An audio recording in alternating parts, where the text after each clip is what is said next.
जय हिंद विद्यार्थी मित्रांनो, मुंबई शहर पोलीस शिपाई चालक तसेच कारागृह मुंबई सोबतच पुणे कारागृहासाठी अत्यंत महत्त्वाचे पेपर संच आपण सुरू केलेले आहे। हा पुढील पेपर संच आपण घेऊन आलेलो आहे। आतापर्यंत जेवढे पण आपले 25 ते 26 पेपर सेट झालेले आहे ते जर तुम्ही बघितले नसेल तर या व्हिडिओच्या खाली डिस्क्रिप्शन बॉक्समध्ये आपण टेलिग्रामची लिंक दिली आहे। टेलिग्राम चॅनल जॉईन करा, तिथे सर्वचे सर्व तुम्हाला पेपर सेटचे व्हिडिओ तुम्हाला मिळून जाईल। किंवा या चॅनलवर प्लेलिस्ट बनवली आहे मुंबई शहर पोलीस भरती म्हणून, तिथे तुम्हाला ते सर्व व्हिडिओ मिळून जाईल। खालीलपैकी कोणता दिवस जागतिक रक्तदान दिन म्हणून साजरा केला जातो? ऑप्शन 1 आहे 14 जून, ऑप्शन 2 आहे 7 सप्टेंबर, ऑप्शन 3 आहे 29 सप्टेंबर आणि ऑप्शन 4 आहे 14 नोव्हेंबर। याचं योग्य उत्तर आहे ऑप्शन नंबर 1 14 जून।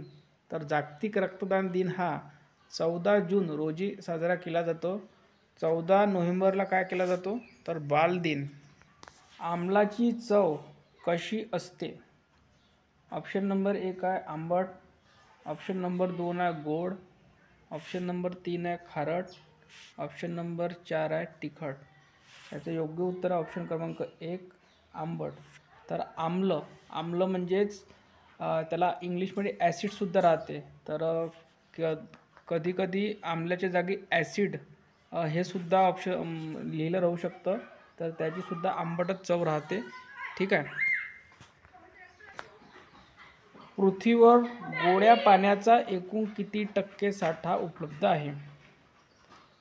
ऑप्शन 1 आहे 0.3, ऑप्शन 2 आहे 0.4, ऑप्शन 3 आहे 0.5, ऑप्शन 4 आहे 0.6 आणि याचं योग्य उत्तर आहे 0.3 ऑप्शन नंबर 1।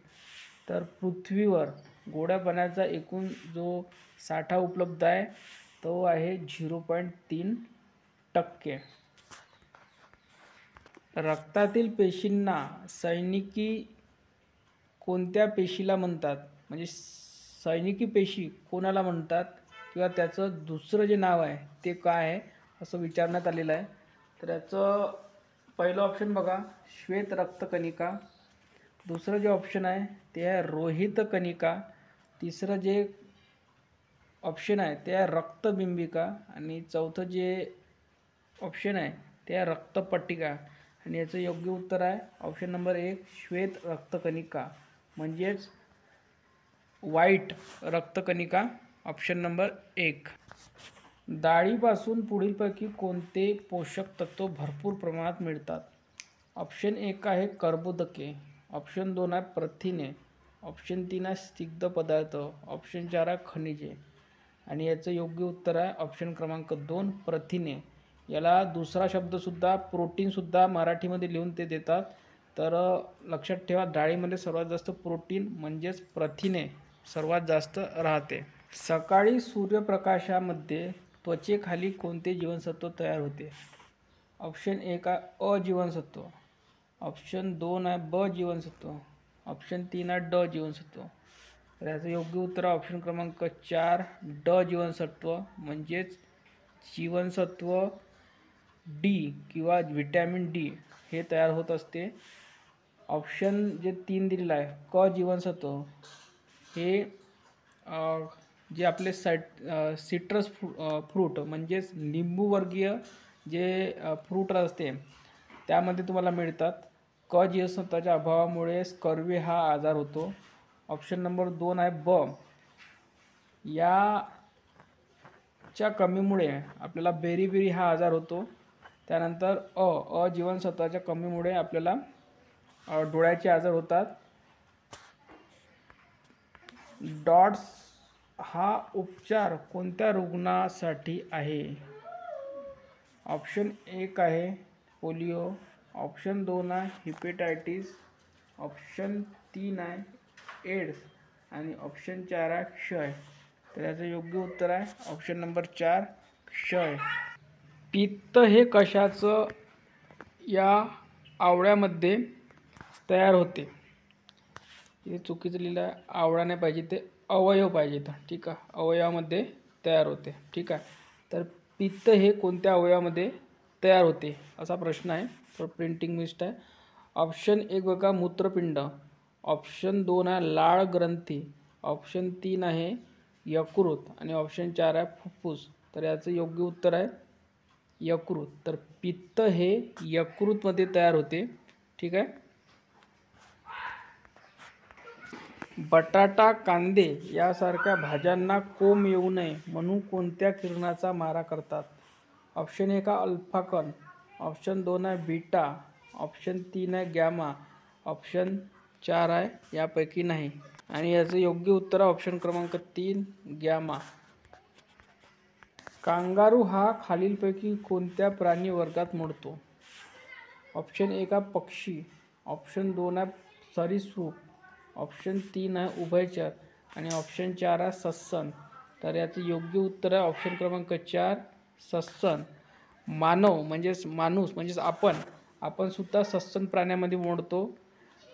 त्यानंतर गाय, कुत्रं हे सुद्धा, वाघ हे सुद्धा सस्तन प्राण्यामध्ये मोडतात. त्यानंतर उभयचरमध्ये कोण येते? बेडूक येते. आणि सरीसृपमध्ये जे सरपटणारे प्राणी असतात, उदाहरणार्थ पाल, त्यानंतर साप हे प्राणी येतात सरीसृपमध्ये. आणि पक्षी वर्गामध्ये जेवढे पण उडणारे प्राणी असतात ज्यांना पंख असतात ते येतात, उदाहरणार्थ चिमणी, कबूतर वगैरे हे येतात. वर्गीस कुरियन हे नाव कशाशी संबंधित आहे? ऑप्शन 1 आहे श्वेत क्रांती, ऑप्शन 2 आहे नील क्रांती, ऑप्शन 3 आहे सेंद्रिय क्रांती किंवा सेंद्रिय शेती, ऑप्शन 4 आहे मधुमक्षिका पालन. तर याचं योग्य उत्तर आहे ऑप्शन 1 श्वेत क्रांती. तर वर्गीस कुरियन हे नाव श्वेत क्रांतीशी संबंधित आहे. खालीलपैकी कोणता दिवस जागतिक आरोग्य दिन म्हणून साजरा केला जातो? तर याचं पहिलं ऑप्शन बघा 14 जून, दुसरं जे ऑप्शन आहे ते आहे 7 एप्रिल, ऑप्शन 3 आहे 29 सप्टेंबर, ऑप्शन 4 आहे 14 नोव्हेंबर. तर 14 जून आणि 14 नोव्हेंबर आपल्याला याच व्हिडिओमध्ये माहीत झालेलं आहे. 7 एप्रिलला जागतिक आरोग्य दिन असतो, हे लक्षात असू द्या. ऑप्शन क्रमांक 2 याचं योग्य उत्तर राहणार आहे 7 एप्रिल. चष्म्याचे भिंग कशापासून बनवतात? ऑप्शन 1 आहे पायरेक्स काच, ऑप्शन 2 आहे फ्लिंट काच, ऑप्शन 3 आहे सामान्य काच आणि ऑप्शन 4 आहे कोबाल्ट काच. तर याचं योग्य उत्तर आहे ऑप्शन क्रमांक 2 फ्लिंट काच. खालीलपैकी कोणता उदासीन वायू आहे? ऑप्शन 1 आहे मिथेन, ऑप्शन 2 आहे नायट्रोजन डायऑक्साईड, ऑप्शन 3 आहे सल्फर डायऑक्साईड, ऑप्शन 4 आहे हायड्रोजन सल्फाइड. तर याचं योग्य उत्तर ऑप्शन क्रमांक 1 मिथेन. तर उदासीन वायू हा मिथेन आहे. कावीळ हा रोग शरीराच्या कोणत्या भागावर परिणाम होतो? ऑप्शन 1 आहे हृदय, ऑप्शन 2 आहे फुफ्फुस, ऑप्शन 3 आहे यकृत आणि ऑप्शन 4 आहे श्वसन इंद्रिय. याचं योग्य उत्तर आहे कावीळ हा यकृत म्हणजेच लिव्हरवर परिणाम होतो. म्हणजेच कावीळ हा शरीराच्या यकृत या भागावर परिणाम करतो. विद्युत दिव्यामध्ये कोणता धातूचा तंतू असतो? ऑप्शन 1 आहे तांबे, ऑप्शन 2 आहे टंगस्टन, ऑप्शन 3 आहे ॲल्युमिनियम, ऑप्शन 4 आहे नायक्रोम. याचं योग्य उत्तर आहे ऑप्शन क्रमांक 2 टंगस्टन. तर दिव्याचा जो आपला तार असतो त्याच्यामध्ये टंगस्टन वापरलं जातं. जे तार असते इथे जी छोटीशी तार असते पातळ ती टंगस्टन असते आणि ती गरम होत असते. एकदम जर विद्युत त्याच्यामध्ये अति आला तर ते तुटून जाते, म्हणजे ते फ्यूज जाते, आपण म्हणतो फ्यूज झाला. पण ती त्याची कॅपॅसिटी इतकी जास्त राहते की ती खूप जास्त वॅटवर ती वितळत असते. जीवनसत्व ड हे संश्लेषण आपल्या शरीरात कोठे होतो? ऑप्शन 1 आहे यकृत, ऑप्शन 2 आहे हृदय, ऑप्शन 3 आहे त्वचा, ऑप्शन 4 आहे फुफ्फुस आणि याचं योग्य उत्तर आहे ऑप्शन नंबर 3 त्वचा. आपण याच व्हिडिओमध्ये मूळदूस बघितलेला आहे, जे शरीराच्या कोहळ्या उन्हामुळे मिळत असतो शरीरामध्ये ते विटॅमिन तयार होत असतं आणि जर त्याची कमी जर राहिली तर मुळदूस हा आजार होतो आपल्याला. अणुकेंद्रात कोणाचा समावेश असतो? ऑप्शन 1 आहे प्रोटॉन, ऑप्शन 2 आहे इलेक्ट्रॉन, ऑप्शन 3 आहे न्यूट्रॉन आणि ऑप्शन 4 आहे प्रोटॉन व न्यूट्रॉन. तर बघा अणुकेंद्र बघा असा असतो, इथे एक न्यूक्लियस म्हणजे अणुकेंद्र असतो. ठीक आहे, यामध्ये प्रोटॉन आणि न्यूट्रॉन हे असतात. ठीक आहे, आणि जे बाहेर इथे जे राहतात इथे सर्कलमध्ये हे इलेक्ट्रॉन चक्कर मारत असतात. ठीक आहे, तर हे लक्षात असू द्या. CH4 हे असं लिहिलेलं आहे. ठीक आहे, हे असं राहते. CH4 ही रासायनिक संज्ञा कोणत्या वायूसाठी वापरतात? ऑप्शन 1 आहे मिथेन, ऑप्शन 2 आहे इथेन, ऑप्शन 3 आहे ब्युटेन आणि ऑप्शन 4 आहे प्रोपेन. तर याचं योग्य उत्तर आहे मिथेन. म्हणजे CH4 म्हणजेच मिथेन. याला संज्ञेमध्ये असं लिहितात, म्हणजे फॉर्म्युल्यामध्ये असं लिहितात आणि याचं नाव काय आहे तर मिथेन आहे. ठीक आहे, आणि मिथेन हा संतृप्त हायड्रोकार्बन आहे हे सुद्धा विचारलं जातं. आणि जे संतृप्त हायड्रोकार्बन आहे सिंगल बॉन्डेड असतात, म्हणजे याला सिंगल जे असतात ते सिंगल बॉन्डने अशा पद्धतीनं सुद्धा तुम्हाला मिथेन दाखवलं जातं. वातावरणात ऑक्सिजन वायूचे प्रमाण किती म्हटलेलं आहे? 1 नंबर ऑप्शन दिलेला आहे 20%, ऑप्शन 2 दिलेला आहे 40%, ऑप्शन 3 आहे 21% आणि ऑप्शन 4 आहे 96%. तर याचं योग्य उत्तर ऑप्शन क्रमांक 3 21% हे वातावरणामध्ये ऑक्सिजनचे प्रमाण आहे. मानवी पेशीमध्ये गुणसूत्राच्या जोड्या किती असतात? ऑप्शन 1 आहे 46, ऑप्शन 2 आहे 23, ऑप्शन 3 आहे 36 आणि ऑप्शन 4 आहे 25.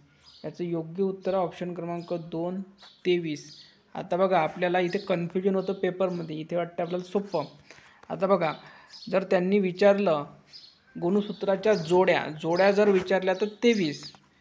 जर त्यांनी विचारलं गुणसूत्र किती असतात तर उत्तर राहील 46. बघा इथे 46 सुद्धा ऑप्शन आहे आणि इथे 23 सुद्धा ऑप्शन आहे. ठीक आहे, त्यामुळे हा प्रश्न विचारला जातो.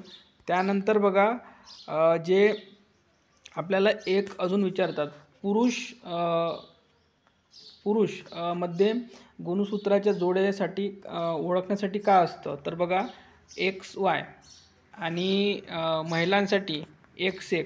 ठीक आहे, तर हे लक्षात ठेवा, हे दोन सुद्धा प्रश्न येतात.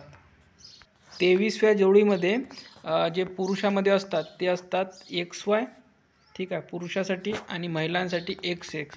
म्हणजे 22 जोड्या, ज्या 22 जोड्या ह्या सर्व समान असतात महिला आणि पुरुषांमध्ये. ठीक आहे, 22 जोड्या या सर्व समान असतात, पण जे शेवटची 23वी जोडी राहते ती पुरुषांमध्ये XY असते आणि महिलांमध्ये XX असते. ठीक आहे, हे लक्षात असू द्या. हे 4-5 प्रश्न कन्फ्यूज करण्यासाठी विचारले जातात. हत्ती रोग कशामुळे होतो? ऑप्शन 1 आहे प्रोटोझोआ, ऑप्शन 2 आहे मोटोझोआ, ऑप्शन 3 आहे कवक, ऑप्शन 4 आहे विषाणू. याचं योग्य उत्तर आहे हत्ती रोग हा मोटोझोआमुळे होतो, म्हणजे ऑप्शन क्रमांक 2 याचं योग्य उत्तर आहे. नॉटिकल मैल हे अंतर मोजण्याचे एकक कुठे वापरतात? ऑप्शन 1 आहे अवकाशातील अंतर मोजणे, ऑप्शन 2 आहे जमिनीवर अंतर मोजणे, ऑप्शन 3 आहे समुद्रामधील अंतर मोजणे आणि ऑप्शन 4 आहे यापैकी नाही.